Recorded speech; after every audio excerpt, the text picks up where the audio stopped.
9. I'm a lawyer. I can't count in public, so. Agenda item, thank you, Merv. You're not careful. We might make you be here till late in this evening, and it's your anniversary, so. No, my wife won't allow it. Well, all right. She has priority. All right, we're on to agenda item number 2, approval of the agenda. I don't think we had any changes or anything, so it's as written. Move approval. All right, that's been moved by Council Member Bennett. Second. And seconded by the other council member, or one of the other council members. All in favor, please say aye. Aye. Opposed, nay. All right, seeing no opposition, that passes unanimously. Item number 3, public comments for items that are not scheduled on the agenda. Is there anybody in the public today who would like to speak on an item that is not currently on the agenda? Well, I was not expecting that.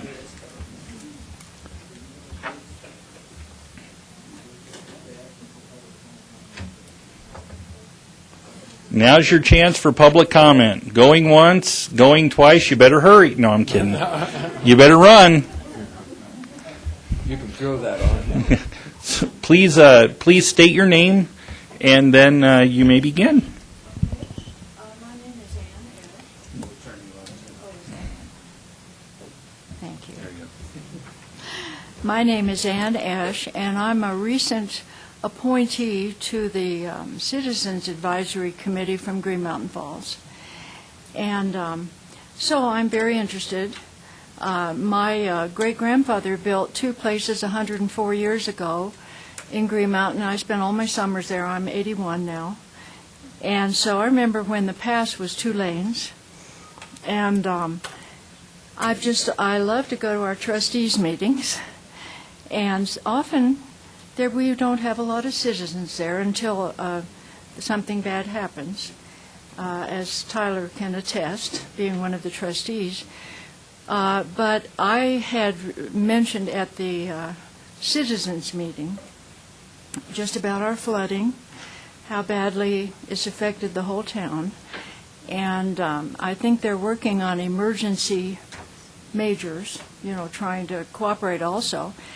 And it was my suggestion, I don't even know if I had the right to make the suggestion, that this body include Teller County, and maybe you already do in some way.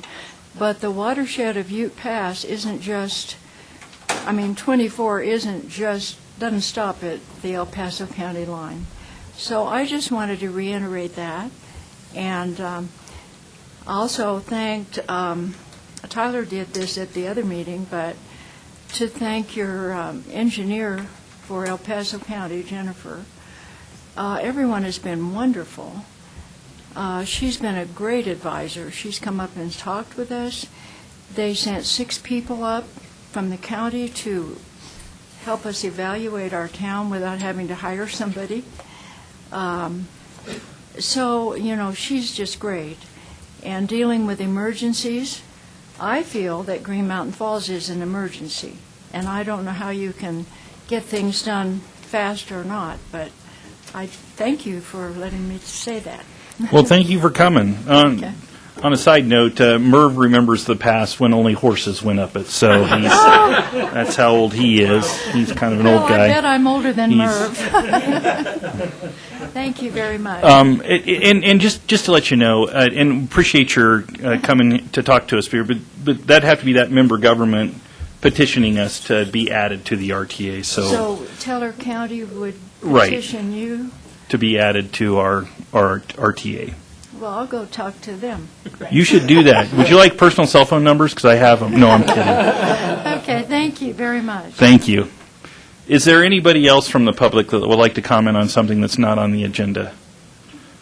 All right, seeing none, we'll move on to item number 4, approval of the minutes from the July 11th meeting. I wasn't here, so I can't approve. I'll move approval. All right, that's been moved and seconded. All those in favor, please say aye. Aye. Opposed, nay. Seeing no opposition, that passes unanimously. I just want current chair to recognize it's a 41-minute meeting. I'm trying to move through this right now. I'm just saying, we're trying to get there. Quit talking. No. I think that's because you were chairing the meeting instead of talking during it, so, kidding. All right, our agenda item number 5, the Citizens Advisory Committee Monthly Report. Mr. Godfrey. Thank you very much, members of the board. Jim Godfrey, Chair of the CAC. At our meeting, the City of Colorado Springs brought together 5 contracts. Well, let me start off. We had some public comments that you just heard at our meeting as well. And so we had the City of Colorado Springs present 5 contracts. 2 of those issues or those contracts brought a fair amount of conversation. I'll take the one that involved the least conversation first. Item number 5, the city brought forward some changes to add a median at east the Mallow Road in Mountain View. It's over in what's the name of that neighborhood? Cragmore. So I draw a blank there. And so we had some discussion about that and some signs that were being put up announcing that it was Cragmore. And we're more concerned about the precedence, not so much the cost. It wasn't about the dollar amount as much as it was just, are we going to start putting signs in front of all neighborhoods now? And where does that lead? Where does that go? So I think the city will address that. The one that really took on a lot of conversation is the Royer Street Railroad crossing. I guess it's Royer El Paso Railroad crossing. That's been a problem crossing, and the city brought forward a contract to start the planning and the engineering for that project. A lot of discussion about whether the city owned them. Why was the city and RTA spending money on something we didn't know whether we owned it or not? Some of them are built back in 1940s or whatever, and also about whether the railroad should be involved in that. And then there was the discussion about what's it going to cost. Well, we don't know till we get it designed, so we had the chicken and the egg thing going on for a while. So as a result, there was also some discussion about bifurcating in some of that one and only voting on it separately. So the decision by the committee was to keep them together, not bifurcate that one. And that resulted in the 10-7 vote that you saw on that particular thing. Was primarily around some of the uncertainty and the discussion around that railroad crossing. And so lots of questions there. And I guess the answers are to be determined once they get into the design and what the railroad's going to involve and that kind of thing. And then the county had 2 contracts to come forward. One of them is for the main one was the old Pueblo Road that washed out in the storm a couple weeks ago. Discussion about that. The committee did approve that, recommended approval of that, not knowing what the dollar amount for that might be. We didn't want to hold anything up, so that was an emergency deal. So, and then Dennis gave a great overview of the West Colorado Avenue project and provided some documentation. Dennis Barron. And some of you know, he's leaving us in August and leaving us in good hands. But he gave us a great little rundown on where they are with that Pikes Peak West Colorado Avenue project. And that was about it from our standpoint. Thank you. Any questions? All right, seeing none, I'd entertain a motion to accept the monthly CAC report. So moved. Second. All right, it's been moved and seconded. All those in favor, please say aye. Aye. Opposed, nay. Seeing no opposition, that passes unanimously. Thank you. All right, Bev. Agenda item number 6, financial reports.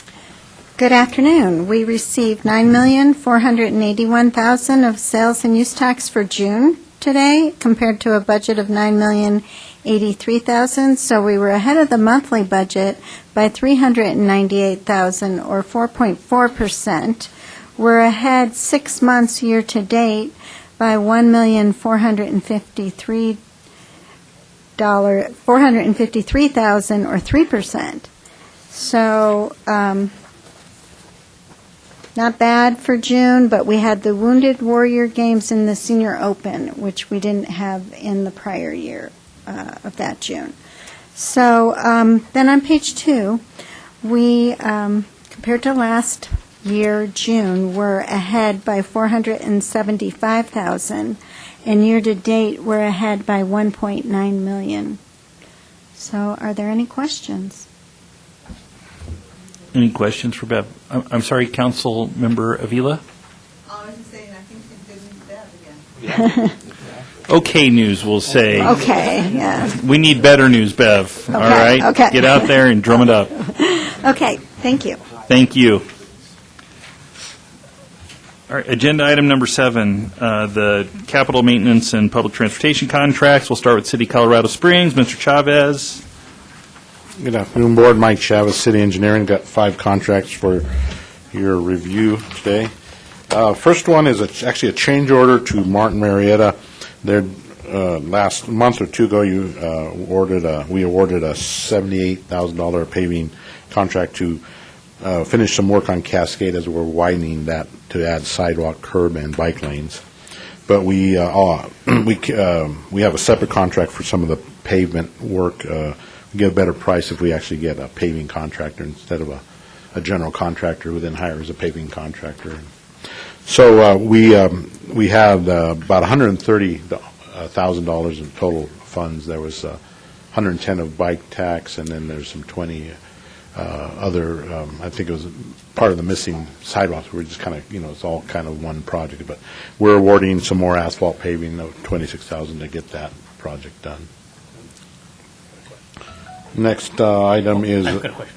Oh, I'm sorry, Commissioner Gonzalez. Thank you. It says widen, so we're not narrowing not reducing any lanes on this? No, it's continuing to be 2 through lanes, center turn, adding a center turn lane and bike lanes and sidewalk. That's a heavily walked area that's been needing sidewalk and curb for Thank you very much. decades. Next item is improvements to Briargate and Voyager.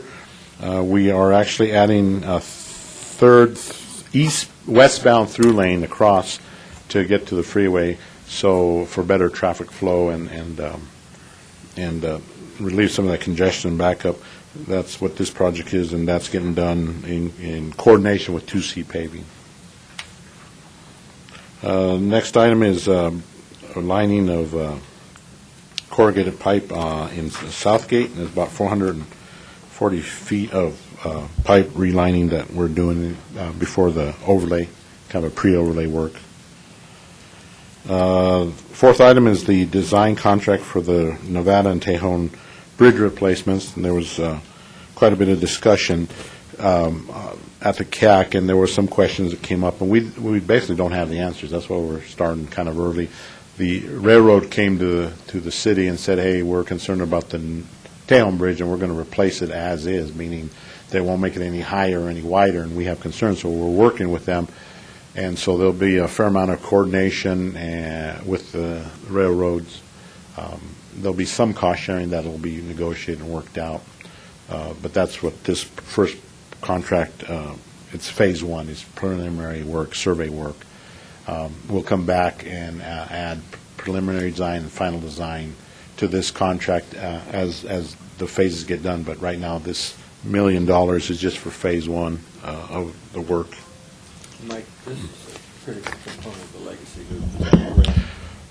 Well, this contract, this work is kind of geared toward the bridge replacements. Now, we are working with Parks because they are looking at completing the legacy loop, and the same consultant actually has contract to figure out what they're going to do on the Royer and Las Vegas side. So we're not going to add this to our contract, but we will coordinate with Parks on getting those, make sure everything gets addressed. Sure. And just to your knowledge, there is still an opportunity for public comment. Are you talking to the mic? I am on. You're not on, though. There you go. Now I'm on. Well, thank you. Wow, they didn't teach If that the at little all. red ring is not lit, it's not on. So My chicken do it, you could do it. they're that's pretty good. To your knowledge, there's still the opportunity for public comment on the park side of this as far as going forward, or has that been finalized? To you now? I'm not real sure. I don't think anything's been finalized, but I don't want to speak for Parks. Okay. I think it's Steve wanted to comment. I mean, We haven't finalized our options yet, we're still reviewing. Okay, so it's still in the public comment phase. Thank you. and then the last one is intersection improvements. Basically, what we're doing is we're putting some median on Mellow and Mount View to try to create a little bit of traffic calming, also kind of a little bit of a motorist awareness that they're entering to a neighborhood. Some of the concerns at the CAC last week were, are we going to put entrance sign in every neighborhood? No. These are reserved for neighborhoods that kind of border a street that's used. It's a neighborhood street entrance, but also it's kind of a cut-through street. Parkview was something we did a few years back. So we're not going to do this everywhere, but there are certain areas where we're trying to just get people to understand that this isn't an arterial, this is an expressway. Please, be careful. One of the questions was a couple of things. That we are doing some landscaping that the RTA will pay for, and then the neighborhood will maintain. This is something that's RTA has paid for landscaping on several projects, including some of these neighborhood ones. And I think that's not necessarily the concern issue. The concern was putting the neighborhood sign. So what we're going to do is we're actually going to pull the $720 for the sign or the installation of the neighborhood sign out of RTA's responsibility. We may award the contract for the full amount, but we'll find some city funds to pay for that. But we'll take out the $720 from the RTA portion.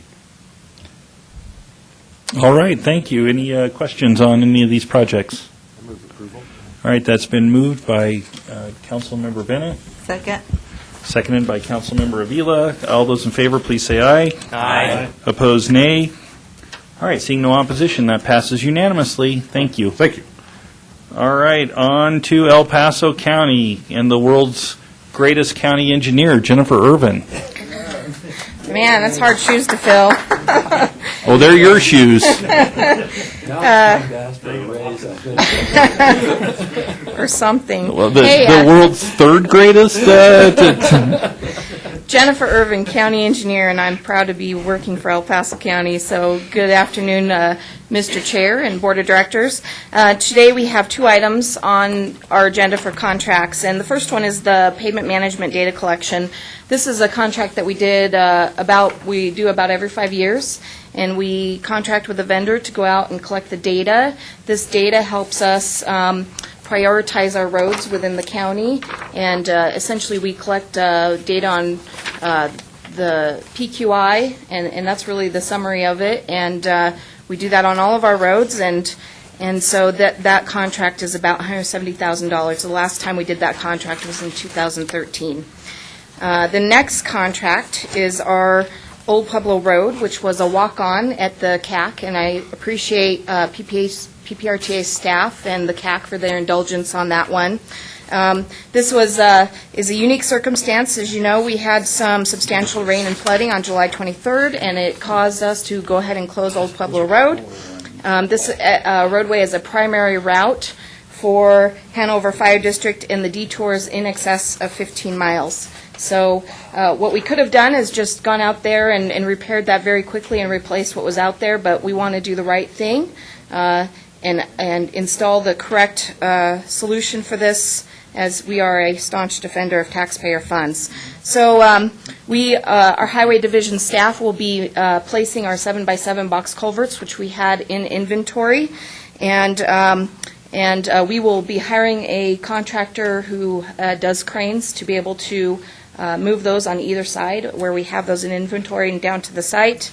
And then what we will be doing is hiring a second contractor to once we have the roadway open, to go ahead and complete the design and construction of the wing walls and the appurtenant facilities adjacent. So we are providing in-house survey, preliminary design, and construction management for this project.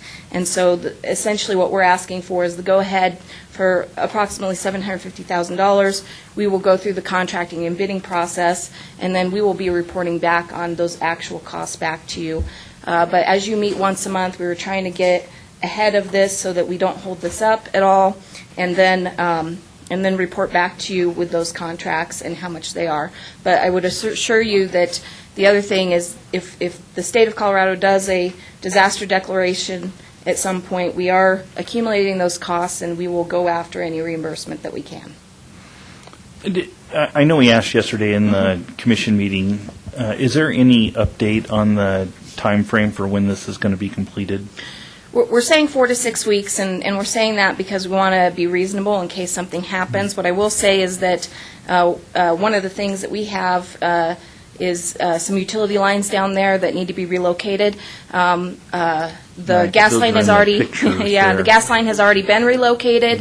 We are working on the comm lines today, and Mountain View finally realized that that utility line is theirs, so they are working but they are not giving us a time frame. So those utility lines are key to that. But I do anticipate, nobody likes to say a number and be wrong, like Mountain View, so we are saying 4 to 6 weeks. We have approved overtime for our Highway Division staff to be able to do that additional work and get it open as soon as possible. This is a primary location for Hanover Fire District, and we want to make sure that we reduce the amount of time that this roadway is closed. On the other hand, what we do want to make sure of is that we do the right thing, and we don't put something in there that we're back in the next year or two and repairing. So that's essentially what we're trying to do. This is similar to the Casey Lane project that we did in 2013, where we were able to place those box and get the road open while we do some of the adjacent facilities at a later date. All right, any questions for Ms. Irvin? Seeing none, thank you. I'd entertain a motion to approve. Move to approve. I'll second. All right, that's been moved and seconded multiple times and thirded. All those in favor, please respond by saying aye. Aye. Opposed, nay. Seeing no opposition, that passes unanimously. Thank you very much. Thank you. Other reports. City of Colorado Springs Transit Services Monthly Report. Mr. Blewett. Good afternoon, board members. Craig Blewett, Transit Services Manager with the City of Colorado Springs. Just go through a few of the ridership reports that are in your packet. Our local fixed route bus service down about 9.3% compared to the same month last year. And that is the fifth straight month that we've had a decline year over year compared to 2017. And as I mentioned before, it is something we're keeping our eye on. We're tracking it. We started to dig into it a little bit and looking at specific routes and maybe what some of the story is. The Manitou shuttle is down 25% this year compared to last year. With the COG Railroad being closed, could be some impact there. Some of the detours have had an impact on our service as well. Route number 7 is the Pikes Peak Avenue bus route, and of course Pikes Peak Avenue is being reconstructed this year. That's down 28%. But there's some just a ridership across the board as well. We're keeping our eye on, and with transit, it's the opposite of the economy. When the economy is good, transit ridership goes down a little bit as people get access to cars and some other means. The economy goes back down again, and ridership goes up. And same thing with gas prices. Gas prices have a big impact, and gas prices will go up again someday. So, and I think with the addition of our college student pass program, where 30,000 college students in the community now have unlimited access to bus ridership because of their student fees, we expect ridership to rebound a little bit starting this fall. In other efforts, more downtown housing is going to be good for us, I think, and we're constantly improving access to our bus stops. So I think that's going to help. And just a little more shade on that, we did ask a question. We have a lot of Facebook followers, and we just asked a question or posed a question on Facebook. Are you using MMT more or less this year than last year? And some interesting responses. A lot of people said more or the same. Some people said they had some job changes, some employment changes, and some people said they now have access to cars they didn't have before. So it's always good to get sort of fill in some of the color with some of the numbers as well. ADA service, about 2.5% decrease. That was this year was one less weekday, one more Saturday than the previous year. That can explain a lot of that because most ADA riders ride during the week with doctors' appointments and so forth. In Van Pool, ridership has stayed pretty consistent throughout the year and better than last year. So we're real pleased with Van Pool program. Some of the projects to report on. So we did our final service changes. Now this is, I think, the third time we've taken those service changes to you in terms of what they are. The only change was we have delayed the new bus route to the northern hospitals to the North Memorial and Children's. And the reason for that is it was at the request of the hospitals. They've had delays in their construction. The Children's won't be done until March, April next year. Same thing with the Memorial expansion. So they've asked us to delay that. We did talk to Colorado Springs Health Foundation, who's given us a grant to fund that at $60,000 a year, or support it with $60,000 a year. And Colorado Springs Health Foundation was fine with that, would not impact that funding. So makes sense. So we're looking forward to starting that in April 29th of next year with our spring service changes. And the new route to Pikes Peak Community College North starts in 2.5 weeks on August 27th. And again, we're real happy with that. Again, PPCC is paying for that through their student fees in terms of both the new route as well as their student access to that route. A couple things to say about our new one-ride call center. The notes in the agenda packet is that, these are serving rides for Envita, formerly Amblicab, Silver Key, Fountain Valley Senior Center, and community intersections. The one call, one click service is long planned and long awaited. I think we found evidence that it was first discussed 20 years ago. I think it found its way into plan some 15 years ago, and we're very proud to say that it's been launched. So it's a single phone number to get a ride on the human service providers, those nonprofits I just mentioned, those 4 nonprofits that we fund at the City of Colorado Springs and with PPRTA funding and general city funding. Having a one ride or one number, one call, one click service benefits both the customer as well as providing a better coordinated and efficient service. So that one number to call, just one ride, the letters, and they create the 7-number phone number. And part of the efficiencies, you may get your ride where you're going on one human service provider, and your ride back might be with a different human service provider, whatever is most efficient. So that's the direction we're headed. We had some real positive numbers in our first month. So this is during the month of July. We just started July 1st. We received almost 1,400 calls. We live answered 92% of them. Joint call center standard across the country is generally 93%. So for the first month, that's pretty darn good. The average conversation length was about 4.5 minutes. The longest conversation was 28 minutes, so we will take the time necessary to provide the service that's appropriate for seniors and people with disabilities and making sure that they feel comfortable using our service. Average hold time was just 20 seconds, which is awesome. And we've been meeting very closely with the human service providers both before we launched it and after, just to make sure that we're on target. Our reservations have been called rock stars, according to our contracted human service providers. As customers learn that they can schedule rides on multiple providers, they are willing to ride with that more than one provider, and they're reporting back that it's smooth and beneficial. And those new to the specialized transportation are really pleased as well, excited about what we're doing. So happy to report that. Rick and Beverly are going to pay us a visit later this month as well to do a tour of the call center. If any PPRTA board member would like to do the same, just let me know. I'd be happy to do that. All right, thank you. The Las Vegas Royer Railroad crossing project impact on the... Oh, I'm sorry. Were there any questions for Mr. Blewett? I apologize. I could have answered that one, sure. Yeah. You want to talk about that one for us now? All right. See, you know what? I am so tuned into this group, I know they didn't have any questions. See? We're good. Thank you. That must be it. Feeling a lot of love coming my way right now. See, that's all right. Now on to 7 or 8B. Aaron Egbert, City of Colorado Springs Public Works. I am the project manager for the Spring Creek Road project, which is the relocation of Royer further to the east, about 1.4 miles. I'm the project manager for the Envision Shooks Run project.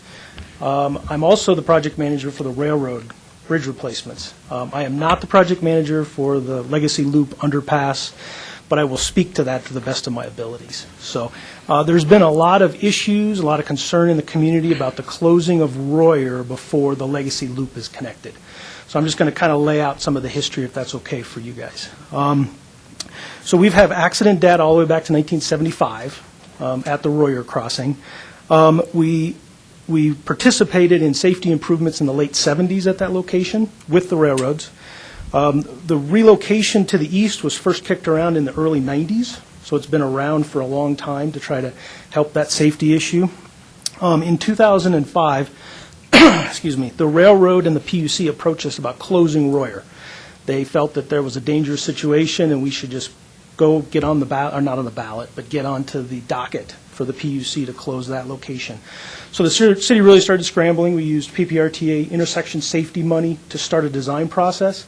The design process got very complicated where we were raising Las Vegas, we were buying junkyards. It just got really complicated. So we took a step back, re-looked at where the crossing fits the best, and we came up with a preferred alternative, which was about 1.4 miles to the east, underneath the Highway 24 bypass, essentially. And that road will be called Spring Creek Road. With that preferred alternative, we did put it on the ballot in 2012, so it's a PPRTA 2 ballot-listed A-list project. And then we started the final design with some of those PPRTA 2 monies plus construction. We started that in 2015. We're about 90% done with the design.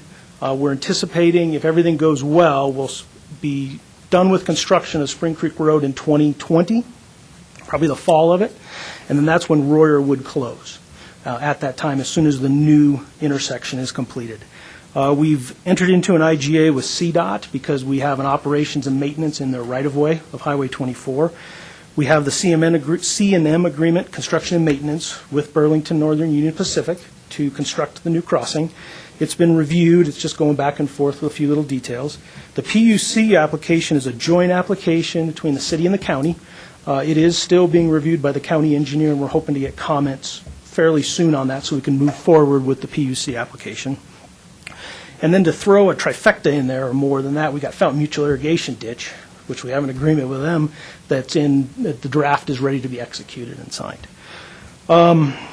So we think we're probably going to have a 12 to 18-month construction schedule once we get all of these things approved. As far as the envisioned Shooks Run, that's a 4-mile corridor of Shooks Run from the confluence up to Patty Jewett Golf Course. Has a transformational approach for the whole corridor. All of the new bridges will have underpasses. It'll just take us 30 to 50 years to implement that vision for that master plan. It'll also increase a lot of connectivity downtown into the hillside neighborhood. There's a few new streets, new pedestrian bridges, those type of things, which will help compensate for the Royer closing when all of that master plan is implemented. So as far as the Park and Rec project, they have got 4 essentially alternatives that they're working through, and Steve Bodette from Park and Rec is here if there's a specific question for them. One is to try to locate the legacy loop in the trail under the existing railroad bridge. That has flooding concerns, floodplain issues, and the railroad has concerns about that.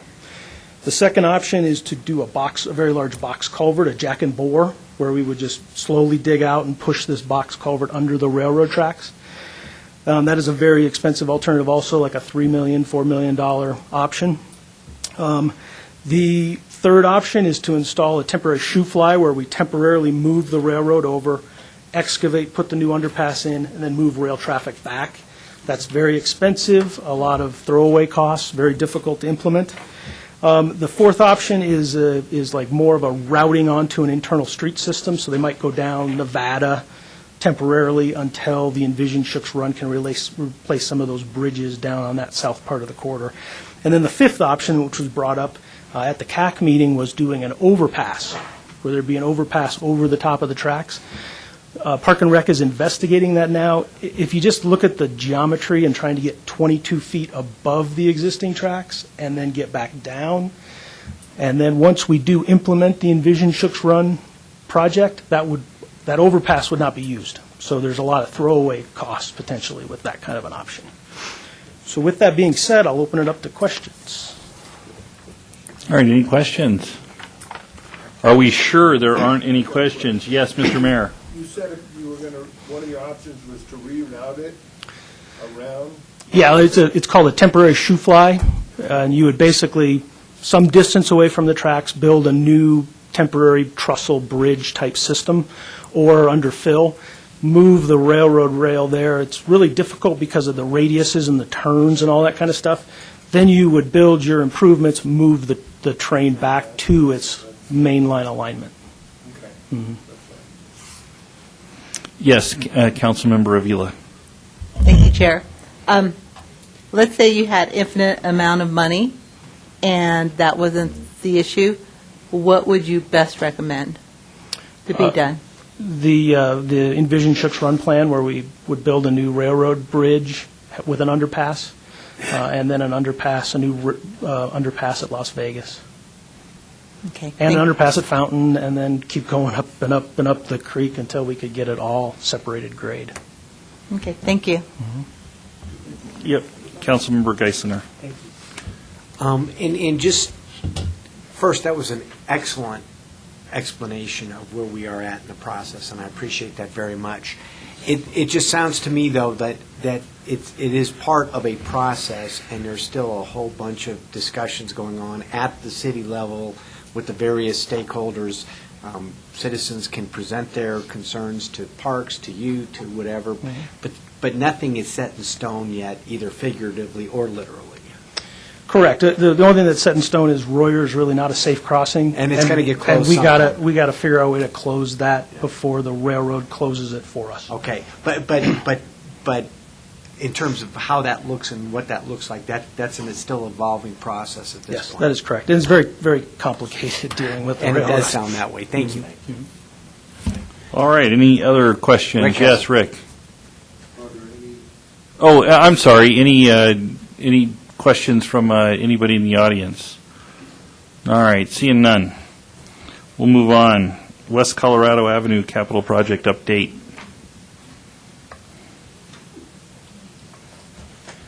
Good afternoon. Dennis Barron. I'm the project manager on the West Colorado Avenue project, and I just wanted to give an update.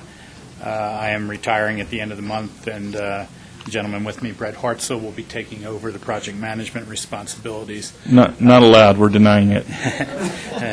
My wife will have something to say about that, just like your anniversary. She may veto us. Yeah, priority. Yes. So anyway, you had a package on there, but basically the project, we had hoped to finish the project this year when we first awarded the thing in a 2-year construction. However, as I mentioned in the package, property acquisition has been very difficult along this corridor. It's taken us a lot longer to get the needed parcels, and they've impacted our ability to move a lot of activities in parallel that were originally anticipated that could proceed once we had the property. So the bottom line is the project is going to extend into 2019, and there will be additional costs associated with that extension. The good news is I think most of the major elements of the project will be in place. We've been working on the bridge and the walls adjacent to the creek, although the last 2 weeks have been very rough on us, and we haven't been able to make much progress. We've had a lot of flooding down there with the storms, and we're in a recovery cleanup mode and waiting for some of the ground to harden up so you can get back in and continue to do more productive work, and hope it doesn't get washed out in the afternoon rains. So, but we expect the bridge to be completed shortly. We're hoping to open it to traffic in September. I'm not sure what the recent 2 weeks will do to that schedule, but we're still looking to get that open as soon as possible.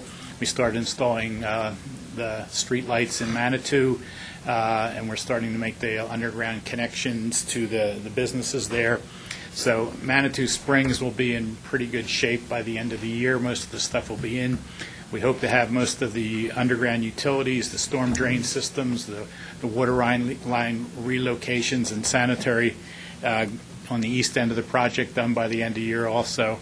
But there's certain work that needs to be sequenced. We need to get the easements. We need the CSU Electric and the communications company to relocate their facilities once we have the easements, and then Wildcat needs to come in after the process and put the sidewalks and stuff in. So there's extra costs, extra time on the project. I think we're making good progress, but it's not moving as quickly as we had originally hoped. So if anybody has any questions. Mr. Chair? Yes, Commissioner Vanderwerf. Yes, thank you. Also, thanks. I know it's been a tough job there. The weather hasn't been helpful, and then as we've discussed previously here, there have been several surprises in the project. The one that I always note was the discovery of old tires being used to shore up the creek bed, and that you had to remove those. There's been a lot of things that have taken place. Having said that, and how tough it's been for the community there, the businesses and everything, is there a plan for a ceremony for the opening up of the bridge? And I tell you what, it just might be nice to, on the day that it's opened, whenever that is, you take the time you need to get it right, to just have a little something there so we can officially declare that the bridge is open, even though the rest of the construction might not be completed as of yet. We've had some preliminary talks on that. I think Lisa Bachman also suggested that we do sort of a dedication of the bridge, and we'll certainly start getting that planned as we get closer to the opening there. And we're naming the bridge Adams Crossing Bridge based on some previous public meetings and the historical nature of the bridge. So it's something we'll put on our plate and get that, and I think that's a good idea. I should also mention, while we're talking about the public, we've been doing coffee with the contractor meetings, and you've been at most of them, I think, Commissioner Vanderwerf. And we're doing one, it's August 29th, 5 o'clock in the evening. It should be an interesting one. We've done them in the mornings before, mostly businesses, but we've had some people request that we do it at a different time, so we'll see what kind of turnout we get. We may get a lot of turnout because there's a lot of unhappy residents in the construction area, especially with the flooding and the rains that we have. As you know, one of the major elements of the project is putting in storm sewers in there, and we've got the roads all dug up. We're putting the storm sewers in, but they're not connected and tied in, so when the water comes down, the flooding that they've had historically in the past, it gets exacerbated by the construction, and there's no place for it to go. We're looking at some temporary measures to get the water pumped out as quickly as we can to address some of those concerns, but we don't have a completed system in place, so it's tough to address the long-time drainage problems in the area that already exist. Thank you, and I do intend on being at the next coffee with the contractor. I think those have been great meetings for communicating with the public, and I would encourage, kind of a public note, I would encourage all the residents or businesses who have questions to continue to come to those things and ask whatever questions they need to ask so that they can know what the status of the project is. Thank you. Thank you. You will be retired then, right? No, it's the day before I retire, so I will be. We expect you to be there then. I'm going to let Brett work a full day. Questions. All right. Oh, yeah, I'm sorry, Commissioner Gonzalez. Yes, so with the extension of the project, how much more additional costs will this add to it? I'm not sure if you We're putting mentioned our, that. there's several factors that are entering into it that I outlined in there. We're starting to get those costs together. I don't have them, but I'm guessing there's going to be about close to $5 million. And the reason I bring it up, and I brought it up when the county approved funding, additional funding, and we will continue to do so because it's very important. But the original request, or I guess the project was $12 million, moved to $24 million in 2018 or just before that, and now we're up to $35 million. So I just, for transparency, have to keep highlighting that this is one of the biggest cost overrun projects that we've seen locally. Yeah. And so I just asked that all our contractors, at all these coffee with the contractors, what can we do together to help keep these costs down? Because as we're finishing, we know we have to finish, but we need to find ways to keep this cost down. In retrospect, it would have been useful to buy the property before we were ready to award a construction contract and wait till we had that in place so there wouldn't be any impediments as we move forward. Some of the utility relocation work by others could have been done ahead of time, but it also delays the start of construction and when you benefit from the improvements. So those are two big things.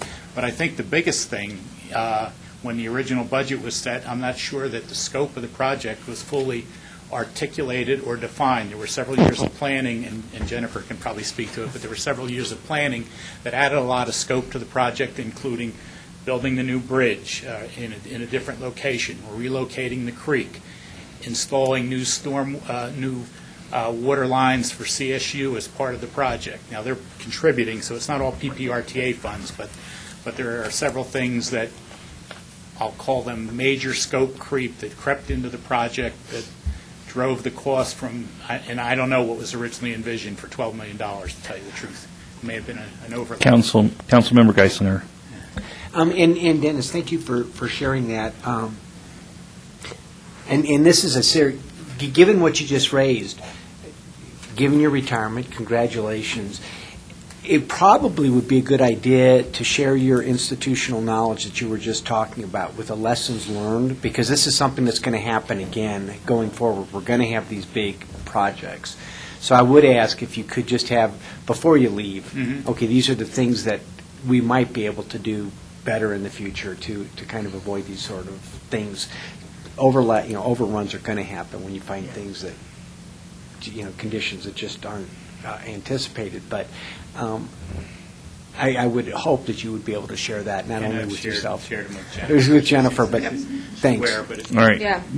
Jennifer? I just want to add, we had a decision on this project whether to go ahead or fall back, and that was a joint decision by all the entities involved. And while I agree with Dennis, we also had the consideration of going ahead and bidding at a good bid time that we had at that point. So I think that even though we have additional elements on this project, we knew that we would have those and be change ordering. What I'm trying to do here is make sure that you're not caught off guard, because we looked at the end of the year. So we're going to roll that past the end of the year, and we're starting to tell everybody that now. That's part of why we're rolling it out here at PPRTA, and then beginning those discussions with coffee with the contractor, and then also making sure that it's not a surprise. And from the very beginning of this project, and even with the change orders that we had last time, I think we were pretty clear, from a jurisdictional standpoint, all three of the entities are working together on this, that there would likely be more. And we track those very carefully, and I hear what you're saying, because we are very conscious of those costs and those dollars, and what I don't want to have happen here is have finger pointing but there are always things that we look back at a project and say what we can do better. So that I think that there was some give and take, and so Commissioner Gonzalez, I hear what you're saying, and we will continue to track those costs, and that's part of what I wanted to Dennis to be able to hear. He's been with the project as it started the construction.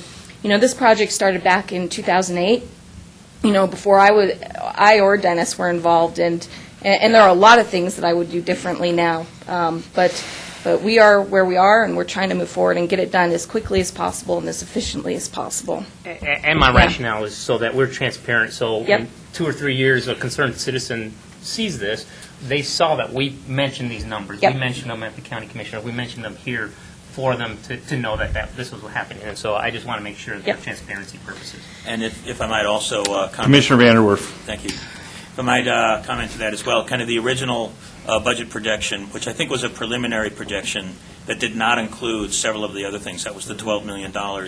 There were several other things that it was realistic, it was appropriate to add them in, and that was the underlayment issues, the drainage issues, and the movement of the creek, and a lot of the work treatment done in the creek, because it was more than just the road and the curbs. It was also sidewalks so people can walk through there. It was also the overhead lighting so that it's a safer area.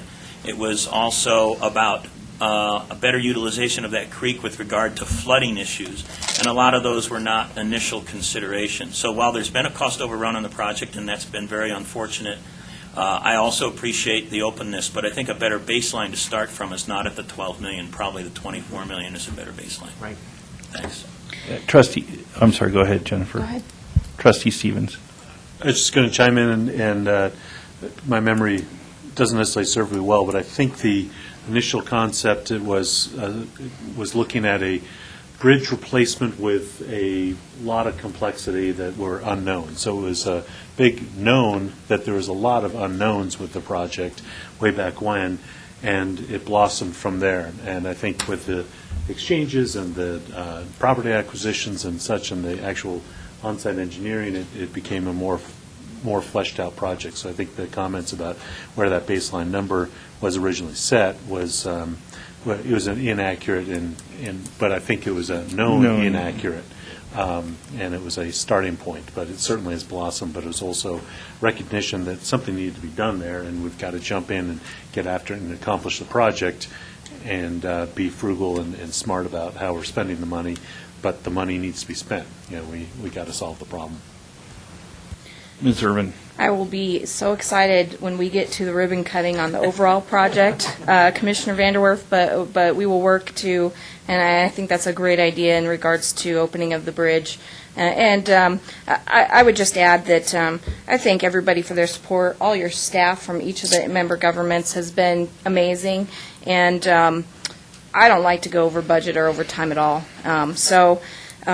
We will do what we can to make sure that we move this ahead. The contractor's been great, and those businesses and those citizens along this corridor have been impacted, and we recognize that, and we want to get this done. I am looking forward, though, because I think that, again, this will really spur revitalization, and beyond just the roadway, I think that it will have a great impact on our community. So I'm very excited about that, and thank you, Commissioner Vanderwerf, for your support, because you've been there as you came on as county commissioner, and even before that, have been there every step of the way. So, and then finally, I just want to thank Dennis. As many of you know, many of the projects that he's worked on he was here from the inception of the PPRTA. He essentially was hired by the county as a result of the PPRTA passing, and we identified some additional positions. And so he's been a great asset to our community and a good friend and colleague, and we will have a resolution for him at the Board of County Commissioners later this month. But I just want to recognize, because many of the projects that he has completed on behalf of this program has really received accolades. You look at South Academy, Mark Scheffel, I think you worked on Hodgen Road, Meridian Road. I mean, all the projects that we've done, the major complicated ones, has been shepherded through by Dennis, and I can't say enough about his professionalism and his work ethic and just the pride of what he does for this for the county and the PPRTA. So thank you, Dennis. All right. Speaking of going over time on a project, we're well past the 41-minute mark, and we beat that one to death. So if we could move on, that'd be awesome. Monthly change order reports for Colorado Springs. Mr. Chavez. Mike Chavez, City Engineer. It's informational, so if there's any questions, I will entertain them. All right, seeing no questions. Ms. Irvin. If you have any questions. No questions there. All right, moving on to agenda item number 9, 9A, CDOT's I-25 GAP project update. I think most of the board is very familiar with this project. The Package 1, the northern third, of course, it's 18 miles, and the thirds are roughly 6 miles apiece, but the northern third is called Package 1, and that's supposed to have a groundbreaking late this month, or? The 30th. 30th? I think at 9 a.m. Okay. And it's funded through the Transportation Commission, $92 million through Senate Bill 18. And the intergovernmental agreements between CDOT and each of the local providers of funding, PPRTA, El Paso County, and Douglas County, are in discussion. And we're going to have a teleconference in a week or so with John Hall on TIP amendments through the COGS, both Dr. COG and PPACG, for the second and third construction packages. And then there's a traffic and revenue study on how to determine the variable toll rates. So there you go. And we understand that traffic and revenue study is going to be out soon. That's what I just heard. All right, any questions on that? The variable toll rates include the value of 0. I'm hoping so. At 1:15 in the morning Yes, I was just going to say 2 to 1:30. It's, yeah. All right, so moving on, There are no requests for an executive session. No need for an executive session. I don't want to go over the 41-minute mark too much further, but since we've had some... We blew by that long ago. Okay, so you're over it then. I was just going to recap. We've had some different people out different months. So the Court of Appeals did side with the PPRTA unanimously. Walmart did then appeal to the Supreme Court on 3 of the issues, essentially just challenging the decision that we could tax outside of our boundaries, that it didn't trump the Municipal Annexation Act, and something else I'm forgetting at this moment. So that appeal was filed in July. At this point, the opening brief by Walmart has been filed, and PPRTA and the Department of Revenue have filed their response briefs. The final brief by Walmart is due on August 23rd. Just as by way of background, the Supreme Court doesn't have to hear the appeal, the Colorado Supreme Court. They only actually hear about 10% of those cases that are appealed to them. So after August 23rd, it's estimated that 3 to 6 months after that, the Supreme Court will decide whether or not they'll hear any, all, or none of the issues that were brought to them on appeal. And then if they decide to hear any of them, then there'll be a whole other briefing schedule after that. So lots to be continued.